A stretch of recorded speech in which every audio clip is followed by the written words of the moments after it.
Our intent in this series of events is to explore and to begin to develop a fresh new approach to helping businesses grow by unlocking their potential for innovation. And in today's event, we're going to be exploring some of the barriers surrounding creating a culture of innovation and what we can do about them. Now, this event is about challenging your existing views. It's about giving you new perspectives, and it's about networking. Our time is limited, so we will only have the chance to scratch the surface of what we can achieve together. But after hosting many of these events now, I guarantee we will make a good start in the next 2 hours. We deliberately limit the numbers to somewhere between 20 and 30 to keep it interactive. And there are no long presentations that you're going to be listening to today. The longest you will sit through is this one right now, which will go on for another 10 minutes. Just to introduce you to our hosts for today's event. For those who don't know me, my name's Andy Wynn. I had a long career in multinationals. I ended up as Chief Technology Officer of a large business around the world. I'm also the author of a series of books on innovation for business leaders.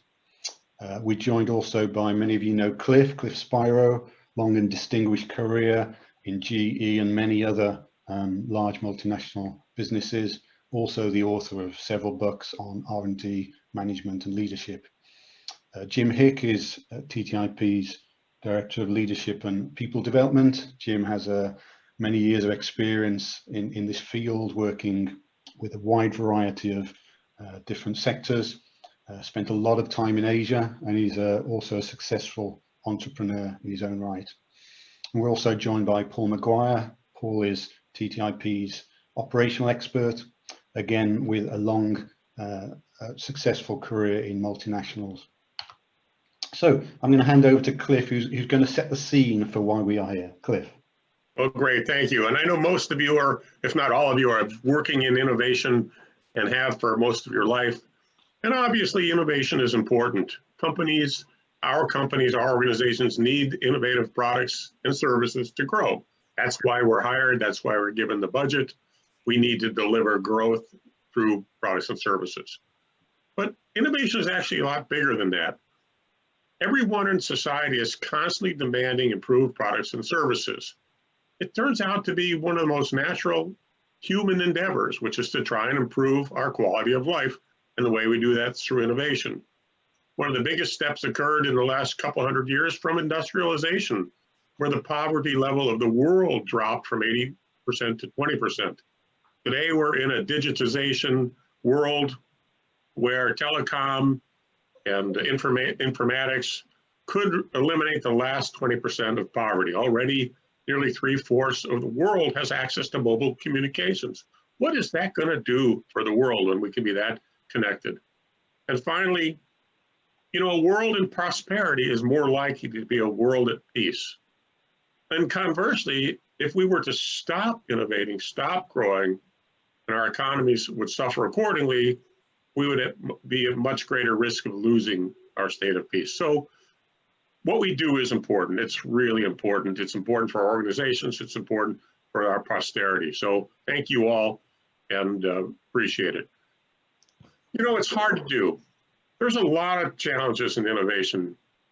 Most of the lay people tend to think it's the ideation piece, the design part, that's the challenge. But we all know there's a lot of barriers, from getting the funding, convincing the people, the organization, getting your manufacturer people to install new components and controls, getting your supply chain in order, the regulatory, the legal, the commercial guys, your customers. It's a real challenge. Sadly, most of the people that are teaching innovation today have never actually done it. And one of the things that's unique about turning technology into profits, our little group, is that we've done it in a breadth of industries. We go back one. We've done it in a breadth of industries, consumer products such as lighting, beer, one of our brewers, you see semiconductors, power generations, medical devices, heavy equipment. This is a group that has done it, and it has done it successfully. Next slide. We've delivered billions of dollars of value. At the same time, we've been working with our individuals and organizations, coaching and training, looking for how to induce positive cultural change that makes us more successful. And perhaps our biggest strength is our failures. We've failed in countless ways, and we certainly hope that through TTIP and through these kind of forums, we can share the ways we failed so that you might not the next time. Great, thanks, Andy. Thanks, Cliff. Thanks. That's a really good reinforcement of why innovation matters and how it's critical to us and to the success of our businesses. So my conundrum is always, if it is so important, then why do so many businesses struggle with it?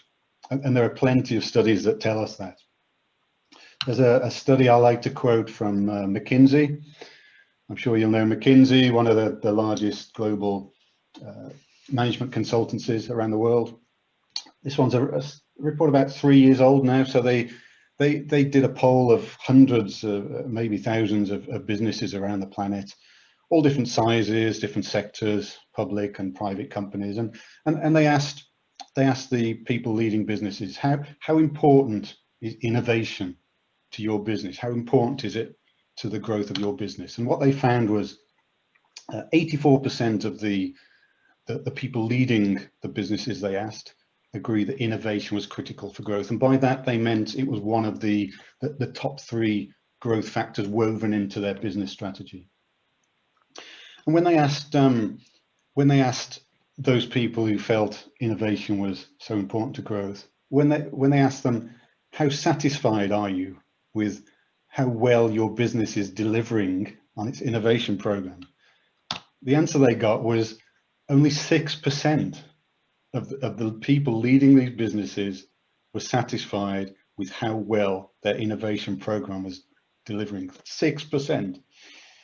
And even more than that, the other 94%, they admitted that they had no clue how to make it better, how to make their programs better. Quite amazing, quite revealing. And there's another recent study, this one's around 2 years old, I think, from Bain & Company. So they studied growth and percentage of businesses which were struggling, and they found almost 90% of businesses struggled to grow. And by that they meant deliver quarter by quarter sales and profit increase. When they asked the people leading those businesses, why do you think you struggle to grow? The vast majority did not point the finger at market forces or competitive activity. In fact, the vast majority of them understood that and agreed that it was what they call internal factors, things within their own business holding them back, things completely under their own control. So even though we live in a world where we all understand innovation is critical for the growth of our businesses, the vast majority are struggling to make innovation work as a driver of growth. And of course, the numbers tell us that the likelihood is your business is one of those. And so why is that? Why do businesses find innovation difficult? You know, I've been doing this for many, many years, and there's just a couple of entry-level things I just want to touch on. Some real basic first steps. When I see businesses step into the world of innovation, because it is a kind of management buzzword that you see everywhere these days. When businesses first step into the world of innovation, they step into a world of innovation management, and they step into a world full of jargon, and they step into a world of agile project management and design thinking and technology road mapping, all kind of operational aspects. And if you're not schooled in these things, it can be very confusing for businesses.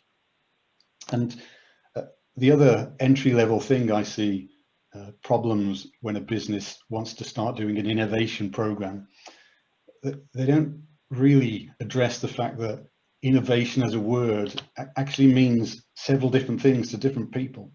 So if you speak to one person about innovation, they think it means generating ideas or what I would call creativity. Other people in other businesses, innovation to them means new product development, and that was certainly the business career I came from. Other businesses, they use the word innovation only in terms of those kind of quantum leaps, those times 10 improvements in performance or functionality of products or services. Other businesses use innovation to talk about new business models, transforming their business to better serve their markets. Other organizations use the word innovation just to talk about startups, and you see this a lot in government funded activities where they're trying to seed new businesses. And I've also seen in the last few years quite a trend to use innovation as a kind of catch-all to hoover up anything new and improved in your business, even things like cost-saving exercises or lean manufacturing initiatives, which back in my day we used to call continuous improvement. So just a couple of entry-level things there. So what I see is innovation to many businesses. Many business leaders can seem like a black art when you first go down that road, and I don't think it's helped by the fact that we all tend to stay in our own industry sector, and all this kind of jargon of that I explained earlier, that's been created largely by the most dominant high-profile industry sector of the last 2 or 3 decades, which is IT, software. They created a lot of that terminology, and there are certainly places you can go to learn about these things, but there are certainly generally for people with innovation in their title. They're not for business leaders and function leaders, and they also tend to be quite industry sector specific. And that's the difference we want to make with this forum. We deliberately reach out to all types of business leader in all functions, because that's what I know is necessary to break down these barriers and dispel the myths surrounding innovation. So what does it mean for business? Well, what I see is when businesses have a go at innovation, they want to launch an innovation program, they tend to, because they sit in their sector, they tend to cut and paste solutions that they see just from their local competitors and partners. And therefore, what I see is they usually focus only on the operational things. And a classic example is business who says they want to become more agile, without really having a clue what that actually means. And so they'll say, oh, we want to be more agile. We'll hire an agile project management consultant who will come and teach us how to do agile project disciplines. All very good stuff, but all without any assessment of whether actually that's the problem that's holding them back. Very often it's something else. And what I've seen looking back over my 30-year career is actually that there are 3 key success factors all innovation programs need to address if they're going to be successful. Now, the first one is you need an innovation process. You need an end-to-end process that generates and captures good ideas and takes them all the way through to successful commercialization. But that in itself isn't enough. You also need an organization that supports the delivery of the output of the process. And unfortunately, many businesses have legacy organizations that actually do the opposite and hold it back. And the third and most important of all, you need innovative people with a positive mindset of collaboration, who are keen to work together to deliver something new. And that's what we're particularly going to explore today.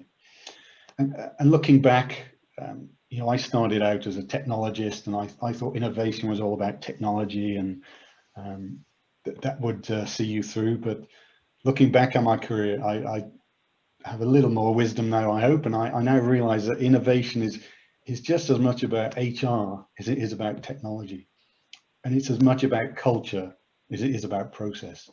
And innovation has to be a business leadership function, not just a job role.